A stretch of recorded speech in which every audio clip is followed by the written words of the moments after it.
ध्यान देते सिर्फ इलेक्शन के पीछे और सिर्फ ये इलेक्शन और पार्टी मेरी बेटी की जान लेगी क्योंकि उसकी दुश्मनी उसी के कारण बनी है। मैं हुड्डा साहब से यही चाहती हूँ कि मेरी बेटी को, ये पार्टी के भी हो सकते हैं, दोस्त भी हो आईडी नीचे करो भाई, आईडी नीचे करो, पार्टी के भी हो सकते हैं। कभी आपकी बेटी ने बताया आपको कि कोई ऐसा कुछ नहीं था। पार्टी सिर्फ मेरी बेटी का ये था कि पार्टी के कारण उसकी मतलब अब रंजिश हो रही थी क्योंकि ये चाहते थे ये इतनी छोटी उम्र में हमारे से आगे कैसे बढ़ गई। बहुत लोगों से मतलब कहाँ जा रही थी वो, थोड़ी पहले कहाँ गई थी वो? हाँ जी, हाँ। वो कहीं नहीं गई, वो जाने का मौका ही नहीं मिला। अच्छा, तो आपको क्या लगता है जो हिमानी जी आपकी बच्ची थी उनके पीछे क्या लगता है? कोई पार्टी के भी हो सकते हैं जिनसे मतलब जिनको रंजिश थी के भी आगे बढ़ रही है। माता जी आपको कब पता चला इस बारे में, क्या कब पता चला, कैसे जाना? ये मोबाइल नीचे कर लो ना, हमें तो आईडी नीचे करवाओ ना पहले।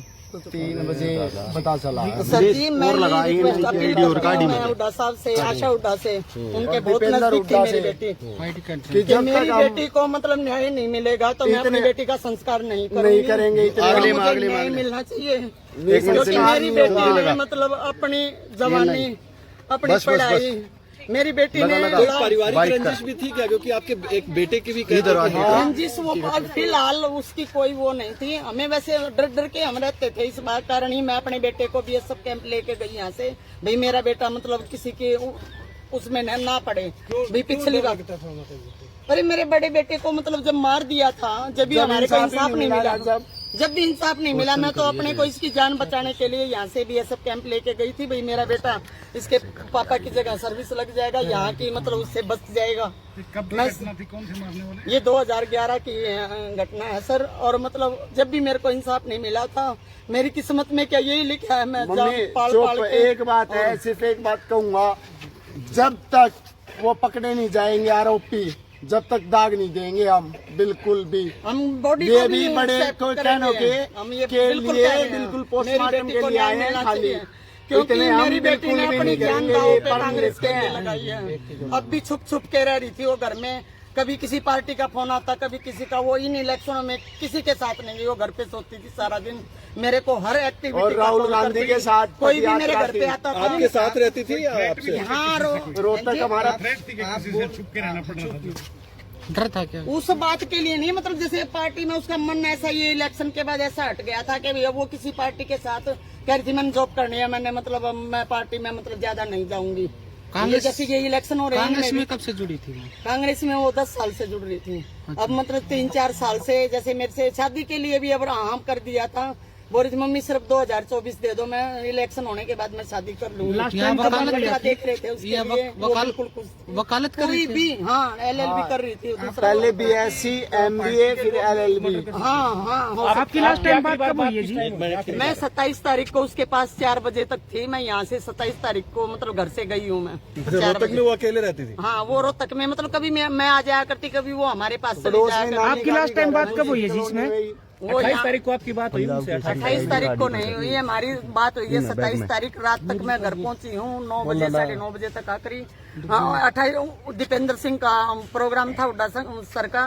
मेरे को उसने बताया मम्मी मेरे को टाइम नहीं मिलेगा, मैं आपको कॉल खाली होके करूंगी, लेकिन उसने कॉल नहीं की। तो रात को मैंने जब उसके पास फोन किया, आज तो फोन नहीं आया, जब मतलब उसका फोन स्विच ऑफ था। आप लोग अक्सर किस पे प्रोग्राम में थी? नहीं, वो पहुंचने नहीं पाई। उसके मतलब कपड़े वगैरह, कुर्ता पजामा, आपको लगता है उनको अगवा कर लिया गया था पहले ही?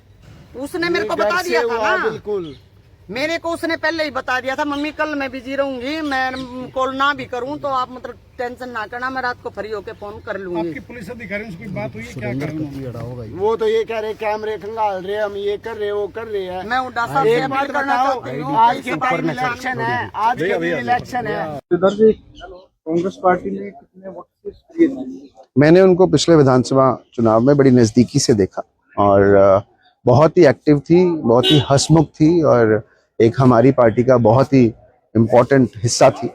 और हमेशा हमारी यूथ कांग्रेस में, और जो उनको मैंने हमेशा एक्टिव देखा और बड़ी मेहनत से उन्होंने पार्टी के लिए काम किया। और आज बहुत दुखद है, और ऐसा पहले जब कल कुछ बात पता लगनी शुरू हुई तो किसी को भी इस बात पे विश्वास नहीं हुआ।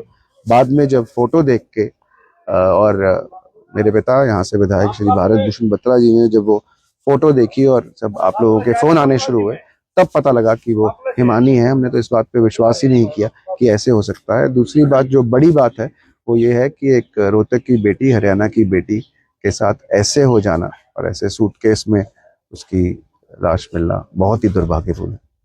परिवार की ऐसी शिकायत भी है आपकी पार्टी को लेकर कि इतनी सक्रिय थी, किसी ने सुध नहीं ली, और दूसरी 24 घंटे से ज्यादा अरसा हो गया, अभी तक काफी लोगों को नहीं लगा, कोई प्रेशर नहीं है पुलिस को? हम पर्सनली, मैं उनके परिवार को नहीं जानता, तो मुझे पता लगा कि झज्जर में रहते हैं। पर जैसे ही हिमानी के बारे में मालूम हुआ, हम सब लोगों ने मालूम करने की कोशिश की, और जो मुझे आईओ ने बताया कि 7:30 बजे कल उनकी माताजी आए और उन्होंने यहाँ पर बताया, जब शिनाख्त की बॉडी की, उन्होंने बताया कि ये हिमानी ही है।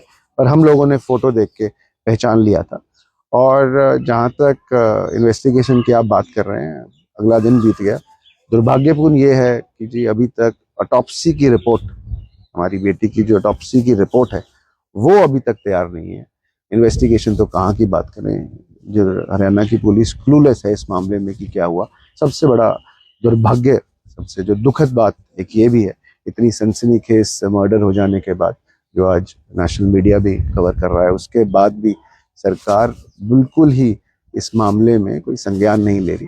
तो इन लोगों को चाहिए कि जल्दी से जल्दी इस मामले की पूरी तहकीकात करके और कातिलों को जल्दी से जल्दी पकड़ के कार्रवाई करनी चाहिए।